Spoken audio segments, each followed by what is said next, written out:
Welcome back to the Vainglory International Premier League here on OGN, and that was a very surprising game one, wasn't it, Valdez? Oh, yeah. I didn't expect it to go down like that. I thought maybe it would be at least a bit more of a back and forth, with the style that Gangstars was playing, definitely for the early game. I thought maybe they'd take a couple of team fights. It would go maybe back, and then PQQ comes back later on in the game, but it was just a steamroll, man. Not what we were expecting. No, not at all. Now, we are going to have different bans, at least from PQQ in this next game. PQQ has banned out Ringo now, in spite of very efficiently dealing with it in game one, which means that the glaive is available. Gangstar is taking out the Adagio once again.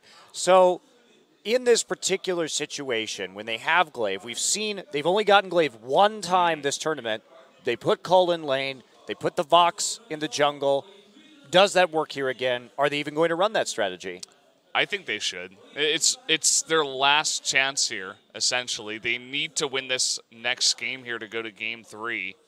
And, it's Cole's best champion. It was his signature, or rather hero. It was his signature hero. He was only let to play it once. He played it fantastically in that game, lane or not. And also, if they do play him in the game, he's going in the lane. He's going to be very safe as well compared to that Ringo that we saw out of Iraqi. So if PQQ had any thoughts about trying to play that same strategy, I don't think it's going to work quite the same way. Yeah, very, very interesting. I think that they definitely will take the glaive. It's something that people know. Koldamik is one of the best glaive players in Vainglory, so taking it and playing to their strengths. But, we saw this last game here, the strengths were played to from Gangstars. They got what we thought they would take, basically, and it just wasn't even close. Yeah. You guys are seeing the first two team fights here, actually.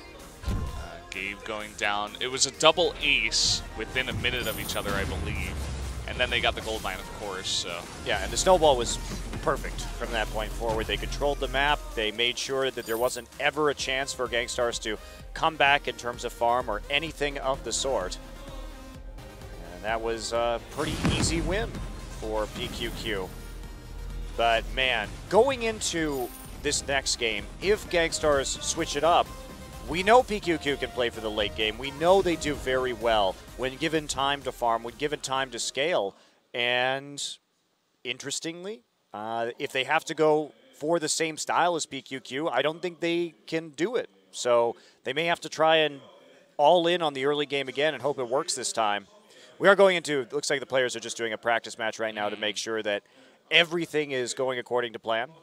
Yeah, not sure if there were any problems. We did see Maloa had some problems in the middle of the first game. But also, coming into the second one after that first one, Gangstar's looking noticeably more stressed and frustrated. Definitely a one-sided game, but I think they have to kind of keep it together here. They definitely do have a chance, at least if they win this next one. Yeah, absolutely. But it's understandable that they would be in that situation after that game because they go in playing their style, that style that got them to the semifinals, that we know them for, and it just gets wrecked. Yeah. Well, Gangstars, they didn't really want to play against PQQ, of course. PQQ looking fantastic against Invincible Armada as well. So maybe coming into this one very practiced and everything goes wrong, as you said, and they're like, well, I just don't know what to do. And they're having very heated discussions as well with the manager. Maybe the manager trying to tell them some stuff, and they're saying, no, I did do this, or, Hey, guys. There you go. There's a racer here today to watch the matches. And, man, so it looks like everything's going okay in this test game so far, so I don't think it's going to be too big of an issue. Yeah. They'll warm up.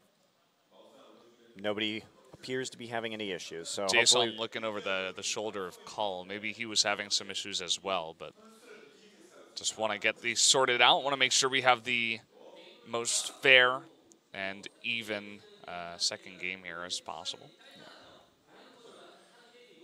Well, I hope that Gangstars can put on a better performance in this next game because on paper this was looking like a very even matchup, but just hasn't quite been the reality, at least through one game so far. And yeah, Jason there, our translator, helping out Koldamik, but don't seem to be too many issues yet.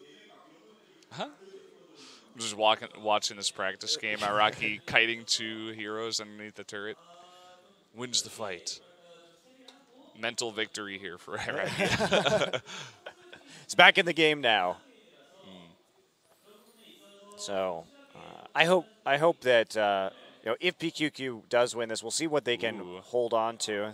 Unknown has come down to the studio. Welcome, guys. Thanks for watching. Studying some strats for next season. You may have to think. Or maybe just enjoying their time here. I think taking a break. Nice break afterwards. But, wow. Okay. So. Everything does seem to be fine in this practice game that they are doing. So I think we should be able to get into this next one relatively soon. How have you been doing this week, Monte Cristo? I've been just excellent. Yeah? Yep. Busy at all? Oh, yes, of course, always. perpetually. Monte Cristo, the most busy caster in the world, no doubt. Well, not this week. Not in terms of casting, with League of Legends waiting for Worlds right now. It's not so bad. It's not so bad. You still got the Pro League for StarCraft going on, so you're actually much more busy than I am on that front. This week, actually, I did 5 days in a row. And then I had yesterday off, and then I have today. I have 2 casts. I'm doing this, and then I'm doing the StarCraft Pro League Round 4 finals. So. Yeah, you can watch that later, though. Yeah, that's going to be fun. You get to go from one studio immediately to the other one today. It's nice. Take one bus to here, cast, and then get shipped off to the next location, cast, and then... I hope your voice can take it. Yeah. When I was doing 5 days a week, it was a little rough. Yeah. A little bit rough. Also, the only reason I'm doing 5 days is also because Nick and Dan, Tasteless, and Artosis are in Poland for the WCS finals. You StarCraft guys know what I'm talking about. So we had to cover for GSL as well. So, too much esports. Yeah. Too much fun. You're saying, of course, it's PQQ. Korea is really strong. Well, that is true in literally every esport. So that Koreans actually play. Except Dota 2. Well, Koreans don't really play that game, Valdez. Yeah, I guess that's correct. The one team that does, they play on the Chinese server, so it doesn't really. Yeah, and besides, they still had a top 8 finish at the international this year, despite having no Dota I stand players. Corrected. I stand corrected. Maybe they're not so good at Candy Crush or something like that. For a scene that has no players, the fact that they're still able to do that well at the major competition was actually pretty surprising. Yeah. And they actually have 2 teams, Hot 6 as well. I don't think they made it quite as far. No. But, they were at least at the international, right? Yep. So it's not so easy as well, I just, I'm waiting for the Counter-Strike teams to start pouring in now from Korea. That's the next step. I mean, it's becoming a gigantic game, isn't it? So I think it's eventually going to have to happen. Yeah. Maybe even just a couple of big teams like in Dota 2, Yeah. No, the sudden attack is pretty popular here. It's a curse in Korea. All right, well, all the players are still in this practice game, so I'm not really sure what we're waiting for right now. Jason talking with Cull still. It looks like he may be having some issues. That's a cool sweater. It's very Korean. Yeah. So, we're still waiting. We still got a bunch of downtime. This is always the most fun part of these casts. Yes, always the best part. Pauses, delays, technical issues. What's your longest pause been? I think we had it was like 15 or 20 minutes, and then eventually they just sent us to break. It was something was going on at the Next Arena for StarCraft. One of the players just his computer wouldn't work, so they had to replace it, Right. And then once they replaced it, that one also didn't work, so they had to replace it again. And then, eventually we got started. Yeah, I'm trying to think about my longest pause, and it's probably somewhere in the order of 30 minutes, maybe. Was it over here? Yeah. I mean, the longest pause that I was ever a part of was the 8-hour pause at the Season 2 World Championships for League of Legends. Oh, what?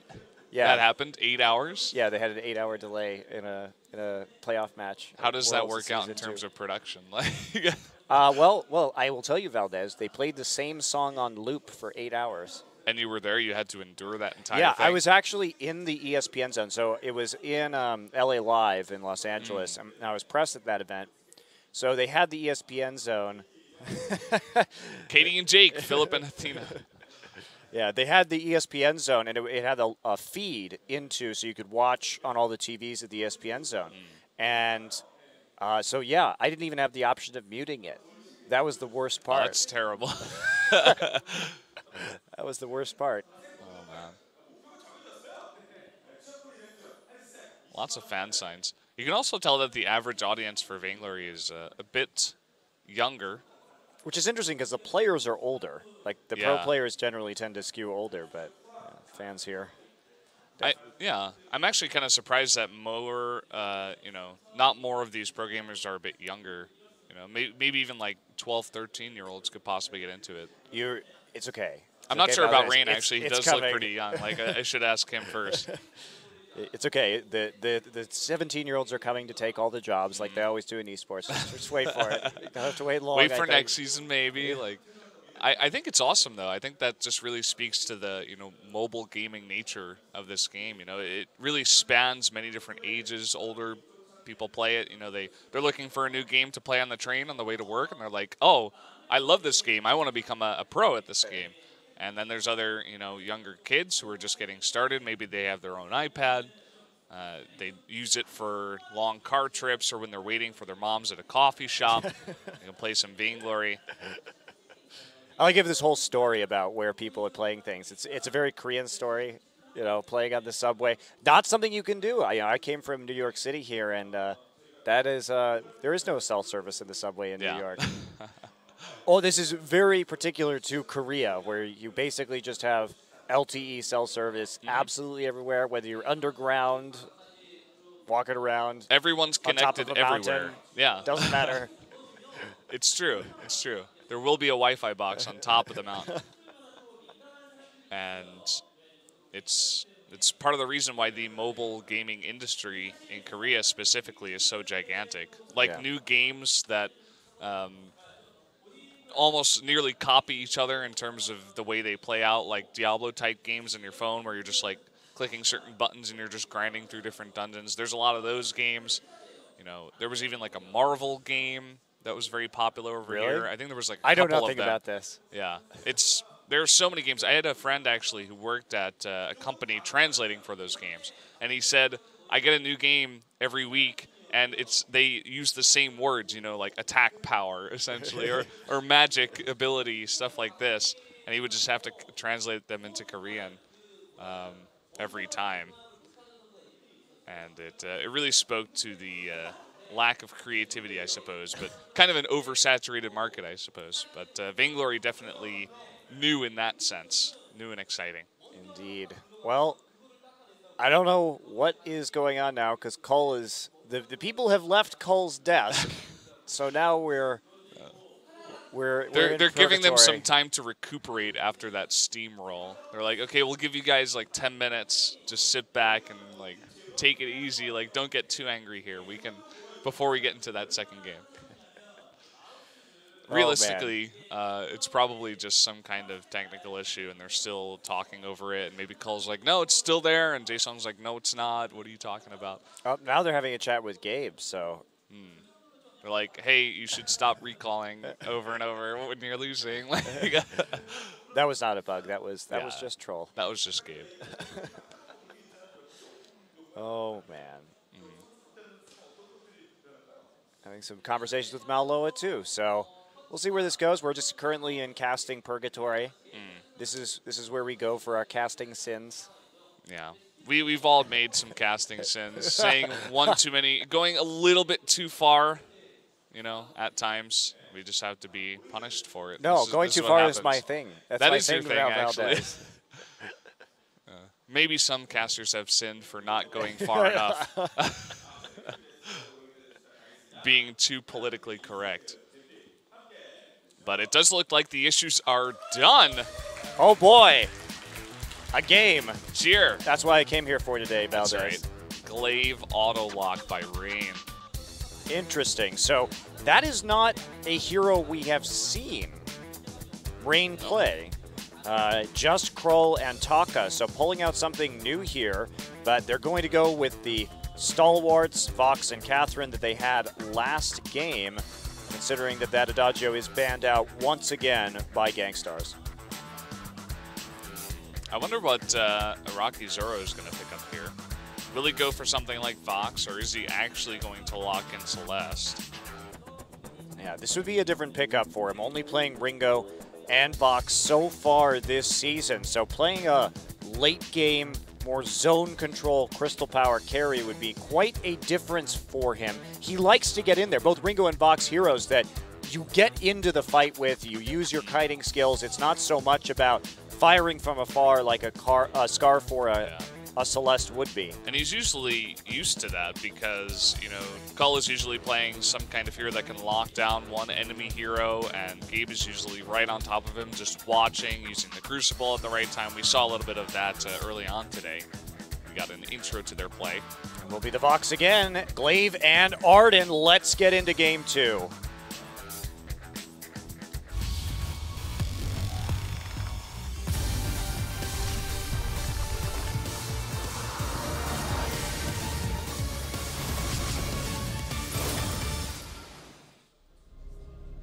So, with Cole the Meek on the Glaive, the question is Araki Zoro going into the jungle again? That was the Glaive Vox strategy that they showed us in the group stage. And I think they will do it. Cole picking up a Book of Eulogies. That is something you usually use on a melee hero in the lane to keep your sustain up. Yeah, basically you get health back whenever you kill a minion. So if you're going to be laning, can be difficult against a ranged carry, so it does keep you nice and topped up. Cole the Meek gonna zoom into the lane. So we've seen this before. Gangstars falling back on something that they know how to do quite well, and we'll see if Araki Zoro can fare better in that jungle position, and whether Cole the Meek is going to get ganked prolifically like he did in the last one. I don't think so. You know, I think especially on that Glaive, unless they bait him into an afterburn, you know, way down the lane. But hold that thought. Malawi taking a lot of damage here. A lot of early aggression coming through. Scout traps are down. They had a flare in the Tri-Brush, so they knew that Druid isn't going here. And this is more what we expect to see from Gangstars. This style of early jungle aggression. Yeah. Maybe getting angry after that last one, and they're going to play very aggressive here. This is what, as you just said, this is what we need to see out of them if they are going to have success in this game. Oh, there's a stun coming in. Araki Zoro just going to try and kite this out. He wants that jungle camp, can't quite finish it off, has to sonic zoom out. Now Druid is here. Araki Zoro is absolutely caught. Goodbye. First kill of the game goes over to PQQ, and there's just no response from this Glaive in the mid lane, as Gabe Vizzle just going to back off through the brush, gets the Vanguard down. He will fall eventually once Rain gets that afterburn back up. There it is, and you know, that's the risky run when you are going to go that deep into your enemy jungle. But after all, they don't get all too far behind, even losing 2 of their members, only 200 gold back. And they do have all these jungle minions left over. So, you know, they did buy a lot of time for Cull to push up the lane, get a lot of farm for himself. You see he's got at least a 5 minion lead here on Druid. That's something. At least. Yeah, it's definitely not the end of the world, because they also kept their jungle camps alive, and they were building up gold during that time. So it's definitely not the worst thing. But there's the gank coming in. Afterburn, going to knock Cole the Meek. Rain bounced back towards his turret. That will not be a successful gank, but he doesn't have any healing potions right now, so getting a little bit low. Yeah, he just used that last one there. So going to slowly regen. And he needs to get some kills on the minions as well to get that health back with the book. But yeah, that was really why it was a perfect show of why it's hard to gank a Glaive. You know, even when they do get the afterburn onto him, he can afterburn out and hit you back away from him. Yeah, very safe laner, and perhaps that's why they wanted to go with this strategy right now. They said, hey, if BQQ is just going to focus on trying to shut down our lane, we'll get something that has a lot of mobility that isn't going to be quite as susceptible to the focus out of the Catherine and now the Glaive in this particular game. So back to farming for Araki Zoro, but not going to have the same pressure, and Coldamique just going to have to burn out yet again. Rain missing his afterburn there. He would have actually been hit all the way back into the turret. He was very far up, and that could have been an easy kill, but getting the miss there. Kind of unfortunate for PQQ. Yep. And Gangstar's now using this time to clear out some of these scout traps. Meanwhile, PQQ back deep in their own jungle right now. So I like the Gangstars playing more aggressive in the jungle this game. Sure, it cost them a couple of kills, but they actually have been controlling the tempo here. You see Gangstars just running through. A little bit of damage from a Sonic Zoom, but that's about it. And this is looking like a very different Gangstars team than the one we saw in Game 1. It's fantastic to see. I hope this actually does go in the way of Gangstars this time around, just so we do get to see a Game 3. But anything still could happen. Again, the farm beginning to be a little bit of a concern. That has slowly been growing, that gold lead for PQQ that had been much more defensive and just focused on farming out their own jungle. While Gangstars has made more moves, but they're going to make a very bold move for the gold mine, and they're going to get it. It's going to work out really nicely here. You see the vision of PQQ is not the greatest. They have vision of their own tri-brush here, but not of the gold mine. And I think maybe one of the scout traps of Gangstars saw the two jungle heroes of PQQ going into their back jungle. So great pickup there.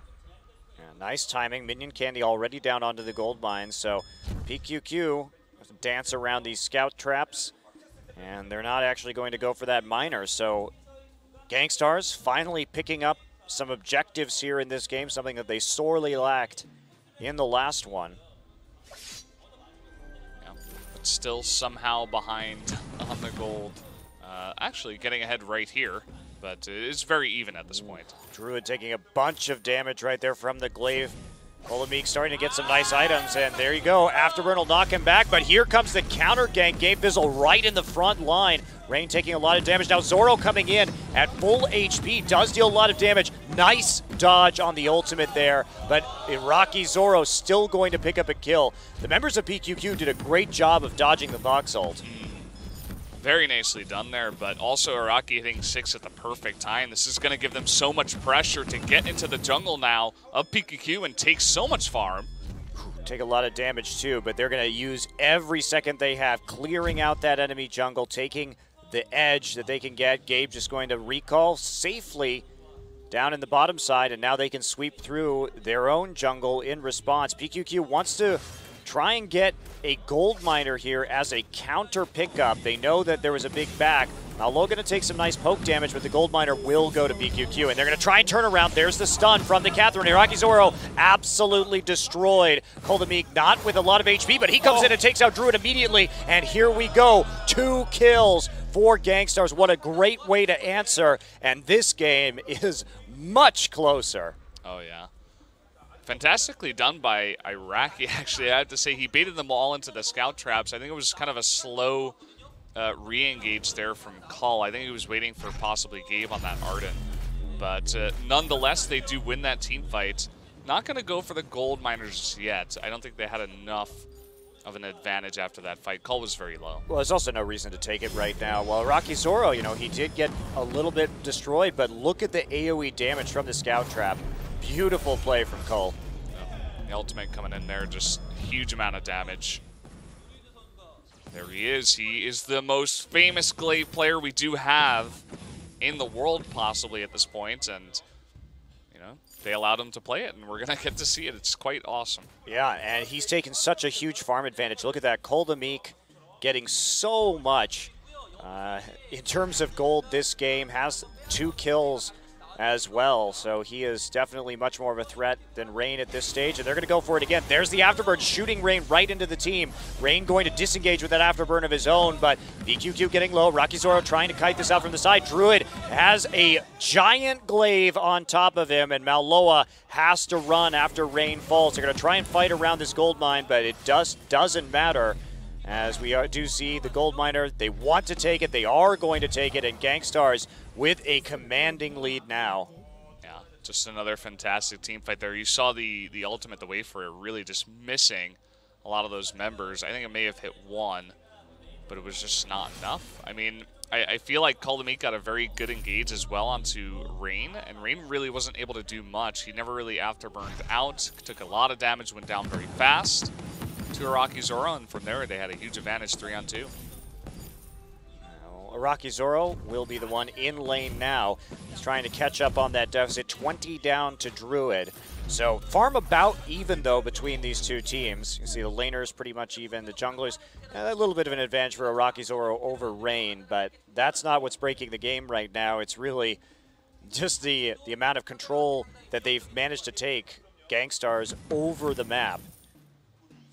And they're going to be protecting this gold miner. They're going to walk into a brush, though, and there's the afterburn. Going to knock Araki Zoro on the wall. How well can he kite this out? Vanguard on him, giving him a bit of speed. Rain is the first to fall. They still trying to get Zoro, but there's a missed ultimate, and that Vox will be traded for another Vox. Mauloa, gauntlet stun onto him, and can Kuldamik finish this off? He's waiting. There's the afterburn, and there is the kill. Gangstars in the lead by about 2K, and they're going to get a turret out of this too. Yeah, fantastic wait for it there by Iraqi, just lining up all three of them, getting the big silence and taking out one of the members very quickly there. I think Druid also just looking for the big kill on Iraqi, who just barely survived there. Gangstars didn't really have the best engage in the world. They were just kind of running into the brush, took a lot of damage, but still able to come out ahead. Yeah, right back to their position around the gold miner too. So they're able to just throw a minion candy onto him, make sure that they can get that next payout. Druid now trying to push this lane forward and farm out to a larger advantage right here. You do see he does have a pretty significant item edge over Araki Zoro, thanks to the fact that he was in the lane. But Fountain of the Renewal now done for Kuldamik, and that's a huge team fighting item as we do see the fight start right now. Kuldamik on the back line. He's on Druid again. He gets the kill, and this is going to be an ace again for Gangstars. Rain going to try and run this one out. Mauloa doesn't have anywhere to go, and there's the Sonic Zoom, Merciless Pursuit. He's not really pursuing anybody. He's trying to get out of there with the speed boost there. They will get the ace. Merciless withdrawal. And there we go. Turret going to fall again. And Gangstars showing that they can snowball as well. And they came in, used their signature glaive, and they really made it work. I don't think you can. Well, actually, as I'm beginning to say that, I want to stop myself. It's going to be blind pick for game number 3. They actually cannot ban glaive for game number 3. I think. I'm not really sure about that Ringo. We were talking about it before. You know, they shut down the Ringo in game number 1 so hard. I don't think you need to ban it for game number 2, right? But they do go ahead and do it, and then glaive comes out, and they're getting shreked, man. Yep. And we'll see what they want to do. Obviously, this game not over yet. Still a possibility for a PQQ comeback, but definitely a long shot because there's going to be another 1,000 gold or so, 900 going over once this gold mine fills, and it doesn't look like PQQ is going to get an angle onto that objective anytime soon. Interesting that Gangstars is not taking a minion mine right now. Usually you want to do that just to make sure you have map pressure and you could keep them bottled up into their base so you can safely secure the gold mine gold. Maybe they're just scared of Druid. I mean, they've seen it before. It happened against Invincible Armada, didn't it? Where he just hit 3 items and then they had a bunch of team fights and it was like, well, Druid is 1v3ing us at this point. I mean, they have a Vox of their own. Is just going to get massively chunked. Dies. Kuldamik just smashes him. And now Rain going to get stunned on the edge of that gauntlet, and he will fall too. So Gangstars looking for yet another turret. Druid getting caught out. They just didn't have vision. And Gangstars finds the pick. Yeah. You can't really get caught out at this point when you have Cull on Tension Bow, Heavy Steel, and a bunch of extra items. He was chunking for about 500 damage. Yeah, he's critting for 500, so. And, you know, he's got a weapon infusion as well. Araki getting his own crystal infusion at this point, as he has gotten later on in the game. And Rain, I think that's his 3rd one. So you can see he's really suffering on those items. He's got a Swift Shooter and a bunch of health and some defensive stats, but that's about it. So Gangstars now just lurking around that gold mine. They did get the maximum payout, so they're 900 in the bank as they stretch their lead to 7,000. And should be pretty elementary to close out this one. this kind of advantage. And here we go again. Koldemeek, first to initiate. Range is going to get bursted down. Has to use the Afterburn to escape. Mauloa with the defensive Catherine ultimate, but it's not going to slow him down. There is a Warhorn on Gangstar, so they're going to pick off Mauloa, trailing on the backside. And there you go, marching into the base, Gangstars. But PQQ going to get a bit of a reprieve here. Gangstars just want to clear out the jungle again. I wonder if they're going to take the mini mine here. They actually allowed PQQ to take that to try to relieve some pressure. No doubt PQQ did, but it's actually giving Gangstars even just that much more farm as they return to the lane every time. Seems like they're playing for the very late game. I guess with the Vox of their own, it's not that bad of an idea.